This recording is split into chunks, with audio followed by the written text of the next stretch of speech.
We were discussing about the morphological characters shared by the members coming under lineage amniota. तो lineage Amniota जो है उसके अंदर आप देखोगे कि वो कहता है कि इतने मॉर्फोलॉजिकल कैरेक्टर्स रिलेटेड थे कि बर्ड्स को जो है वो रेप्टिलियन लिंकेज के साथ हमने एंटर किया है। ठीक है, अब यहाँ पे एक चीज़ बड़ी इम्पोर्टेंट है कि पहले हम क्लास रेप्टाइल्स और क्लास एवीज या एवियन इनको हम सेपरेट पढ़ते थे। एवियस जिसमें बर्ड्स आते हैं, लेकिन कुछ ज़ूलॉजिस्ट जो हैं वो बर्ड्स को कहते हैं एज एवियन रेप्टाइल्स, और जो उसके अलावा रेप्टाइल्स हैं उनको कहते हैं non avian reptiles. That is increasingly popular among zoologist. यानी ज़ूलॉजिस्ट ये समझ रहे हैं कि इतने क्लोजली रिलेटेड हैं बर्ड्स और रेप्टाइल्स कि इनको आप दोनों को रेप्टाइल्स, और एक को आप एवियन रेप्टाइल और एक को आप नॉन एवियन रेप्टाइल कह सकते हैं।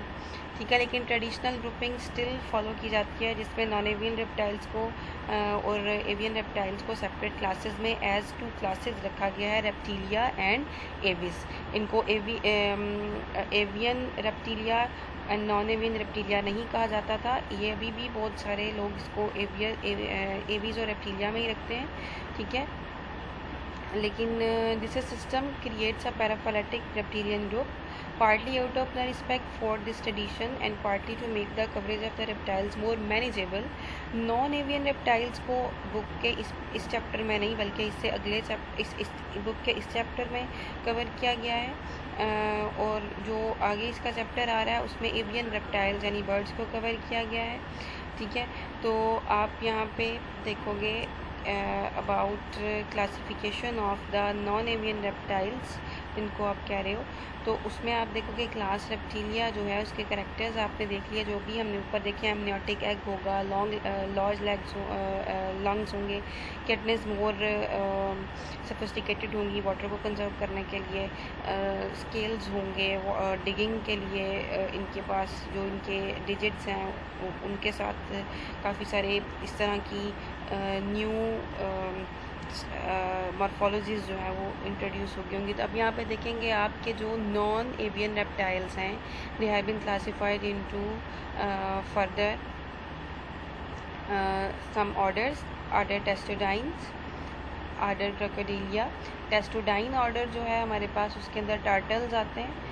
क्रोकोडिलिया में जो है वो ज़ाहिर है क्रोकोडाइल्स और एलिगेटर्स हैं। उसके बाद है ऑर्डर्स सेफिनोडोंटिया। सेफिनोडोंटिया जो है उसके अंदर रिंकोसिफेलिया और रिंकोसिफेलिया के साथ साथ स्क्योमेटा, ये दोनों इंक्लूड हो रहे हैं एज जो रिंकोसिफेलिया का ऑर्डर है। इसमें आपके पास आ जाती हैं टार्टराज। ठीक है, लीजर्ड लाइक रेप्टाइल्स हैं, ये प्रिमिटिव हैं। ठीक है, ये जो ऑर्डर है आपका स्फिनोडोंटिया के अंदर रिंकोसिफेलिया और स्क्योमेटा आते हैं। स्क्योमेटा से ही रिलेटेड मिलते जुलते रिंकोसिफेलिया भी ऑर्गेनिजम्स हैं, लेकिन ये एक्सटिंक्ट हो चुके हैं, दीज आर प्रिमिटिव नाउ। लेकिन जो ऑर्डर स्क्योमेटा है इसके अंदर लीजर्ड्स वगैरह आएंगी, लीजर्ड स्नेक्स। ठीक है, ये लिविंग हैं अभी।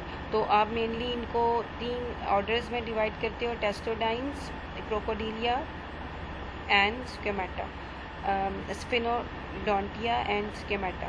ठीक है, तो जो आपके पास टेस्टोडाइन है वो इंक्लूड करता है टर्टल्स को, फिर crocodilia includes crocodiles, then sphenodontia includes the extinct Rhynchocephalians and the order Schemata includes lizards, जिसको हम फर्दर एलेबोरेट करेंगे आगे इन ऑर्डर्स को 1 by 1। ठीक है, यहाँ पे उसने एक एमनियोटिक एग शो किया है जिसमें एम्ब्रियो अगर डेवलप कर रहा है तो उसके इर्द गिर्द जो है वो लेयर्स हैं, उसको एमनियन जिसको आप कह रहे हैं उसको एमनियन, कोरियन, एलेंटॉइस, ये लेयर्स हैं जो इसके अंदर एम्ब्रियो को सपोर्ट करने के लिए, प्रोटेक्ट करने के लिए बनाई गई हैं। ठीक है, उसके बाद यॉक जो है वो एम्ब्रियो को प्रोवाइड कर रही है फूड, और जो यहाँ पे आएगी प्रोटीन जो एग वाइट होता है उसको आप कहते हो कि वो कुशन कर रही होती है इसको एम्ब्रियो को प्रोटेक्शन प्रेशर वगैरह से प्रोवाइड कर रही होती है। ठीक है, अब वो एक बड़ा इम्पोर्टेंट जो नेक्स्ट हमारा टॉपिक है early amniote evolution and skull structure. तो जो स्कल का स्ट्रक्चर है ना वो एमनियन एवोल्यूशन में बड़ा इम्पोर्टेंट है। ठीक है, इसको आप देखो कि ये एक वर्ड है साइनैप्सिडा और ये है डायएप्सिडा। चैप्टर जब ओपन हुआ है तो उसमें लिखा हुआ था रेप्टाइल्स द डायएप्सिड एमनियोट्स। इसका मतलब एमनियोट्स दो तरह के हैं, डायएप्सिड और साइनैप्सिड। ठीक है, अब इनको फर्दर अभी हम देखेंगे कि किस बेस के ऊपर है। और जो डायएप्सिड है उसमें भी आप देखो कि ये जो अभी आपने देखा है स्कोमेटा जो लिजर्ड्स वाला लेपिडोसॉरस वाला ऑर्डर है। ठीक है, उसके बाद आपके पास टेस्टोडाइन्स हैं जिनमें टर्टल्स आ रहे हैं। उसके बाद आपके पास जो है वो डायनासोर्स और फिर आगे एवीज आ जाएंगे। आर्थोसेरस वाला फर्दर ऑर्डर आपके पास आ जाता है। अब यहाँ पे जो है वो कुछ डैगर्स ये वाला साइन लगे हुए हैं कुछ ग्रुप्स के साथ। इसका मतलब क्या है कि ये जो है वो एक्सटिंक्ट हैं या अब एग्जिस्ट नहीं करते। तो यहाँ पे टर्म्स जो हैं साइनैप्सिडा और उसके बाद एक टर्म यहाँ पे आएगी डायएप्सिडा। ठीक है, इनको आप देखो तो मैमल्स के साथ उसने लिखा है साइनैप्सिडा। ठीक है, और उसके बाद दूसरे एमनियोट्स को उसने लिखा है डायएप्सिडा जिसमें एवीज आ जाएंगे। ठीक है, अब ये असल में जो स्कल स्ट्रक्चर है उसको पढ़ने के बाद हम देखते हैं कि ये जो इनके स्कल से ही रिलेटेड एक स्ट्रक्चर है जिसकी वजह से हम इनको साइनैप्सिड और डायएप्सिड कह रहे होते हैं। ठीक है, now we know that the amniotes are present in 320 million years old carboniferous fossil beds. उनमें बहुत सारी एडेप्टिव रेडिएशंस हुई लेट कार्बोनिफेरस पीरियड में और अर्ली पर्मियन पीरियड के अंदर। ठीक है, एडेप्टिव रेडिएशंस हुई तो साथ ही साथ टेरेस्ट्रियल इंसेक्ट्स में भी वो हो रही थी और उन इंसेक्ट्स को ये खाते थे। मेजर प्री ऑफ एमनियोट्स थे जो है वो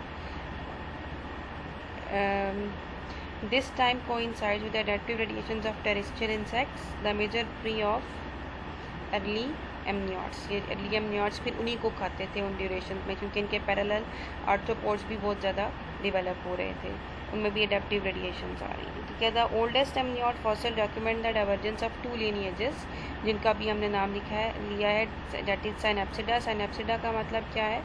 विद आर्च। ठीक है, ये मैमल्स इसमें इंक्लूड होते हैं और दूसरी जो है वो हमारे पास जो है डायएप्सिडा है जिसमें मैमल्स के अलावा दूसरे रेप्टिलियंस हैं, बर्ड्स वगैरह। The term synapsida refers to an amniote skull condition. एक कंडीशन है साइनैप्सिडा की जिसमें क्या होता है, एक सिंगल ओपनिंग होती है स्कल में, एक सिंगल ओपनिंग होती है, उसको आप कहते हैं फेनेस्ट्रा। ठीक है, जो कि टेम्पोरल रीजन ऑफ स्कल के अंदर मौजूद होती है। ठीक है, this opening facilitates the attachment of jaw musculature, जो जॉज हैं वो स्कल के अंदर फिट करती है। ठीक है, तो साइनैप्सिडा जो है वो सिंगल ओपनिंग होती है जिसको आप कहते हैं फेनेस्ट्रा। अगर वो हेड के टेम्पोरल रीजन में सिंगल ओपनिंग यानी फेनेस्ट्रा प्रेजेंट है तो फिर ये साइनैप्सिड लिंकेज होगी। ठीक है, तो common ancestor of the synapsid lineage